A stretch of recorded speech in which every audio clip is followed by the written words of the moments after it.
Please welcome the President and Chief Executive Officer of the Detroit Regional Chamber, Sandy Baruah. Good morning, everyone. Good morning. Awesome to see you all. Thank you so much for being here. We know how valuable your time is, and we are just so very thankful at the Detroit Regional Chamber that you would spend some of your very valuable time with us today. I want to thank Yasmin. Yasmin, thank you for that great welcome. Thank you to citizens. I want to thank the entire Citizens team, including Jim Maltz, the regional executive. Jim, great to have you back in Detroit. Great to have you back here. I also want to thank some other special people who are here in the audience. One, and this is frankly the most important, my bosses are in the room. My board members, my board committee members are in the room. So thank you for all that you do for the Chamber and for me. I want to thank the team at the Federal Reserve Bank of Chicago and Detroit. They are here today, and so thank you so much for all your important public service. I also want to thank, we have a special guest in the audience from TACOM, and I want to make sure I get this right. We have Sergeant First Class Gamu from TACOM. Thank you for your service, and thank you for all that you do.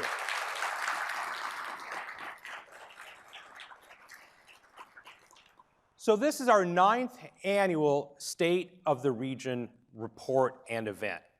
And for those of you who have been to this rodeo before, know that what we focus on here are the economic indicators that drive and have driven our regional economy, things like consumer confidence and GDP growth. But what we want to do this time around is kind of frame the discussion in terms of what our past economic data points might mean for us going into 2023. And none of this would be possible without our fabulous sponsors. Of course, Citizens Bank is our regional champion and has been with us since the launch of this endeavor. Our regional leader sponsors include Blue Cross Blue Shield of Michigan, Enbridge, the Farbman Group, the Michigan Economic Development Corporation, and the Wright, as we know, it used to be the Wright Museum. So thank you for our regional stakeholders who have so supported this event. And of course, our regional leader sponsors, the Detroit Region Aerotropolis, First Merchants Bank, and Independent Bank. Please, a round of applause for all our generous sponsors. And again, if you've been to a chamber event in the past, you know that we want this conversation to take place outside of the four walls of this lovely facility that we're in. So please fire up your social media machines, get that generator going, tag the chamber at Detroit Chamber, use the hashtag SOR23. Let's take this conversation outside of this room. So I am going to give you the Evelyn Wood version of the report coming up here, but what you're really here for is this incredible panel of friends of the Chamber that we have been able to assemble. Following me, you're going to hear from Anna Paulson, who is the Executive Vice President and Research Director of the Federal Reserve Bank of Chicago. I've gotten to know Anna over the last several years. Through my association with the Federal Reserve Bank, we're delighted that Anna could make it. Peter Quigley, the President and CEO of Kelly Services. Peter serves on our executive committee, and he also chairs our CEO Talent Council. And talk about being, it's better in life to be lucky than good, to have the CEO of the world's best known talent organization to chair your talent council. Really blessed. Michael Robinette, who's been such a great friend of not just the Chamber, but our Mish Auto program, who's forgotten more about the auto industry than I'll ever know. Thank you, Michael, for being here. We're thrilled to have you. And of course, the incomparable Devin Scillian, anchor at WDIV NBC Detroit and the host of Flashpoint. Devin, thank you for all that you do for us here and up on the island. All right, so the State of the Region is just one of our data reports. As hopefully many of you know, we also do a State of Education report. Our Machado team puts together the annual Michigan is Automobility report. And of course, we have a live online data center with literally thousands, I mean thousands of data points in which you and your company can build your own data reports to figure out, what is the data that you are looking for as a business leader to make good decisions. So this is just part of a portfolio of programs that we offer. So, launching into this conversation, again, I'm going to move relatively quickly. You have the reports in hand, and I will certainly make the PowerPoint available to anyone who wants it. But let's kind of read the tea leaves, look in the rearview mirror, let's mix some metaphors to see what we can glean about the future. So first of all, there is good news in terms of the data that is in the rearview mirror.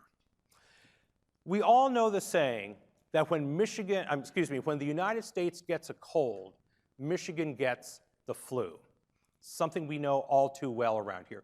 And during the early days of the pandemic in the spring of 2020, it sure looked like that is exactly what was going to happen.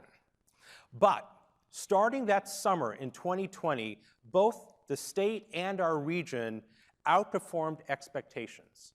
For all of 2021, the last year in which we have full verified data, both the Detroit region and the state of Michigan outpaced the United States in GDP growth.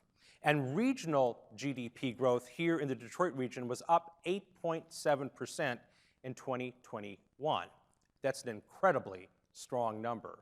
And as we look to finishing out 2022, the region and the state both very much look like we'll be tracking with national level results, another very positive sign. Our private sector jobs have returned to pre-pandemic levels and are up 2.5% year over year, another strong economic sign for future growth.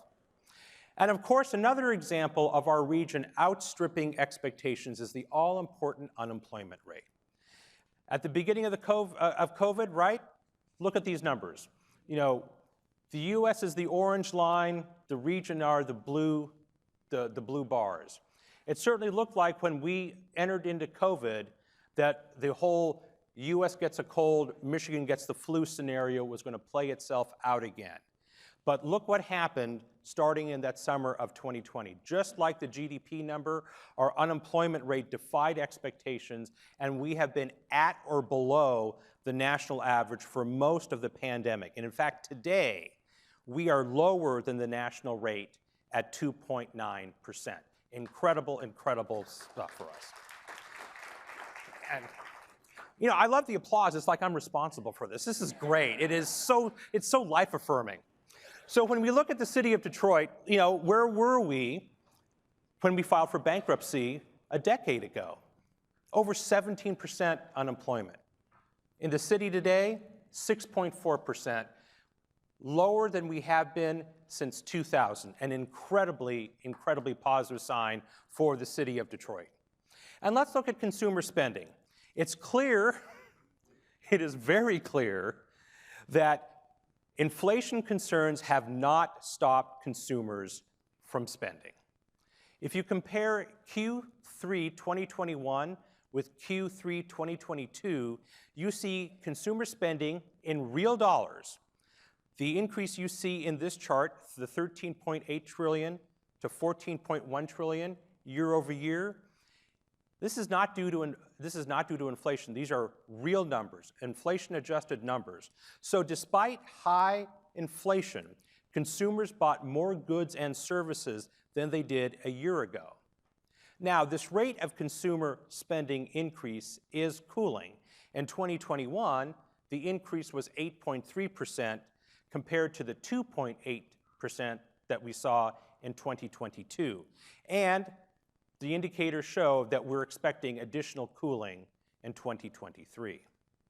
Let's look at job postings. Businesses, your businesses, looking for talented individuals to meet your mission.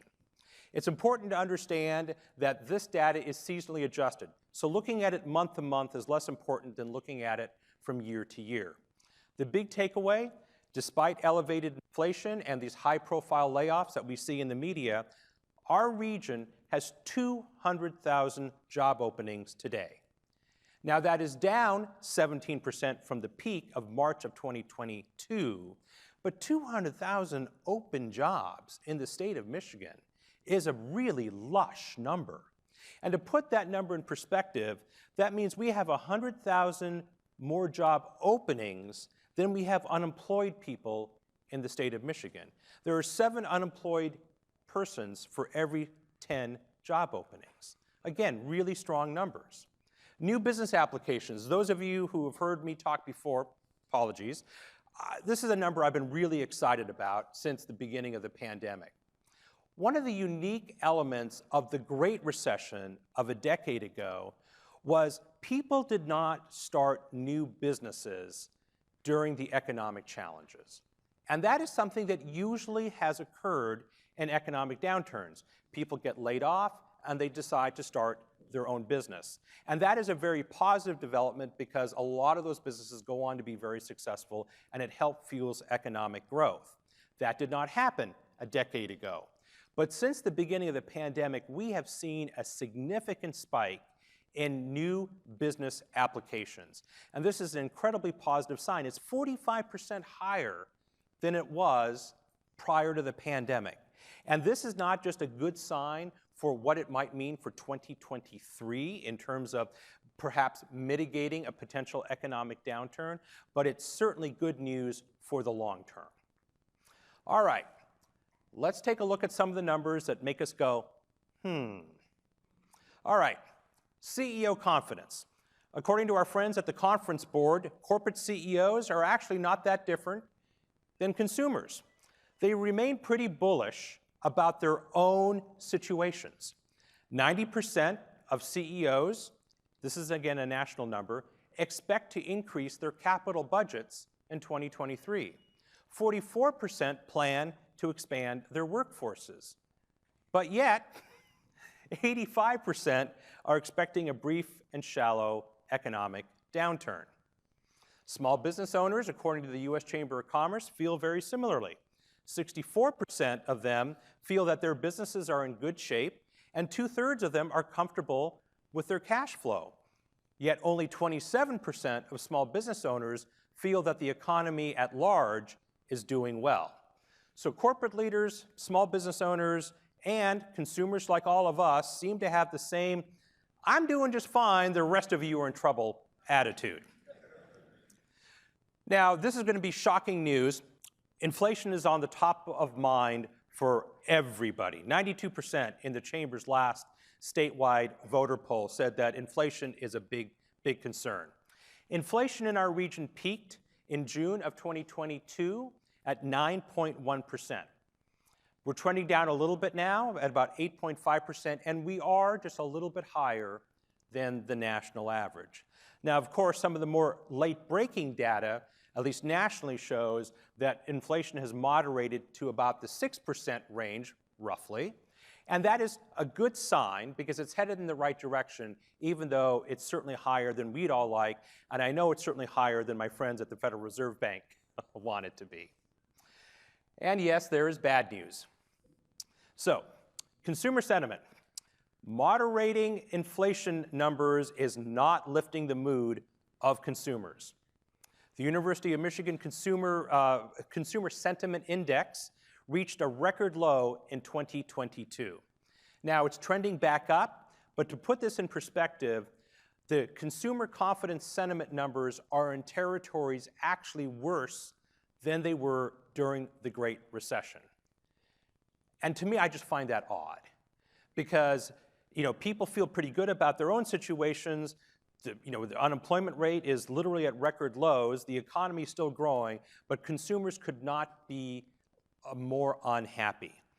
They are not sour, however, on their own individual circumstances. Again, the Chamber's been tracking this through our statewide polling for some time now, and our most recent poll shows that 2/3 of individuals say that I am doing better or at least the same as I was a year ago. So they feel pretty good about their own situation, but again, they think everybody else is in trouble. The labor force participation rate continues to be a sticky, sticky wicket for both the state and our region. The labor force participation rate in Michigan and the United States continues its long trend downward. And although we have seen from time to time some upward spikes, such as the strong economy in the late 1990s, the strong economy right before the pandemic hit, but this downward trend is due to several factors. But the aging of our society, particularly in Michigan, is a key factor here.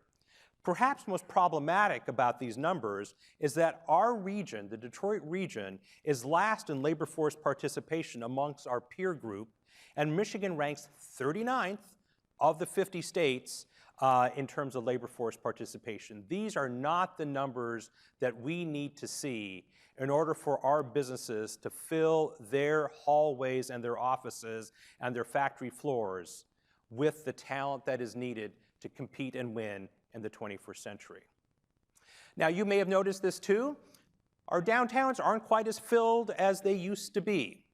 Well, before the pandemic, the percentage of people in our region that worked remotely was 4%. Today, it's at least 20%. And we all know that downtowns, including our own, are not repopulated with office workers. And if you look at this chart, what you see here is that line of office workers is on the world's most gradual slope upward. However, other visitors, people here for dining or entertainment or other kinds of recreation, that is actually doing fairly well. So when we look at kind of what the future of our downtown is, especially if you were at our Detroit Policy Conference and you heard from futurist and urbanist Richard Florida, we need to be thinking about how we pivot our downtown to ensure that it remains the vital piece of this state that it has been. Now, our friends at Gallup also show us that business leaders, you all, this is a new normal. This is a new normal. Of all the workers in the country, 56% of them are categorized as remote capable. So well over half of the workers in the country can work remotely. And they say of those people who can have that option, they want that option. And more than half of them would say, I will look for another job if my employer does not provide me the flexibility that I want. This is a new normal that we're going to have to get our arms around. So where to from here? So, the Chamber has a pretty extensive agenda of things that we are engaged in, things that we are trying to drive, and certainly things that we're taking a key eye on. So let's look at the talent pipeline. Of course, we must improve talent education at all levels of the pipeline. In order to reach the Chamber's goal, which is now the state's goal of getting 60% of our adults with either a 2-year, 4-year, or skilled certificate, we need to do a lot of work because we're only at 43% today. And Michigan is 43rd in the 4th grade reading proficiency, and we have over 600,000 adults in this region alone that have some college, but they didn't get the certificate. So in other words, over 600,000 adults walking around our region that likely have some debt from whichever school that they went to, but they don't have that credential that would allow them and their families to accelerate their economic situation. Equity gaps. We have equity gaps. I know it's not surprising. I know it's not news, but we have to keep focused on this. Unemployment amongst our region's Black Americans is at 15%. Compared to the overall rate of 8%. And if that number looks different than what you just heard, it's because that's the 2021 average number. That's why it's not the same as the 2.9% I just listed. But you can see the gap there. The Black American population also has the lowest share of individuals with that 2-year, 4-year, or skilled certificate, 20% compared to the region as a whole, which is 34%.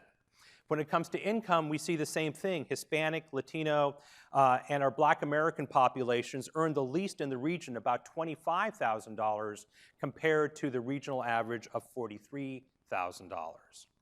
Population growth. We know that Michigan, we keep losing these congressional representatives in the U.S. House. That's not a good thing. 36% of Michigan college graduates leave the state.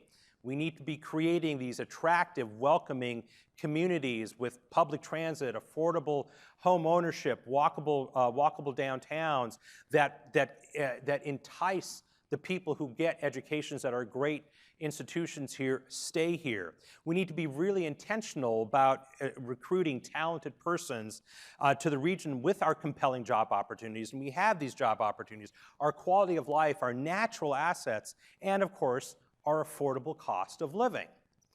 In terms of economic competitiveness, we've done a lot of work at the state level and at the regional level to create more economic development opportunities and be more intentional about that. But there is more to do. Certainly at the state level, we need to ensure that our MEDC has the consistent, sustainable funding with a consistent long-term strategy that goes from administration to administration for our job and business attraction efforts. We need to maintain this business-friendly environment, reasonable taxation and regulations. Let's find a unified way through the public sector, the private sector, and the nonprofit sector to help businesses grow, especially startups and small businesses. And we need to prioritize jobs and job attractions that have family wage jobs. As my friend Lou Glazier from Michigan Future would say, a rising income for all. And of course, we need to develop this culture of lifelong learning where we're equipping our students and our working professional the ongoing skills to keep pace in this very technical 21st century. And smart investments, and we just saw that the governor just released her new budget, and there's a lot to like in that number. And it aligns with the things that are on this slide. We need to lead the EV revolution.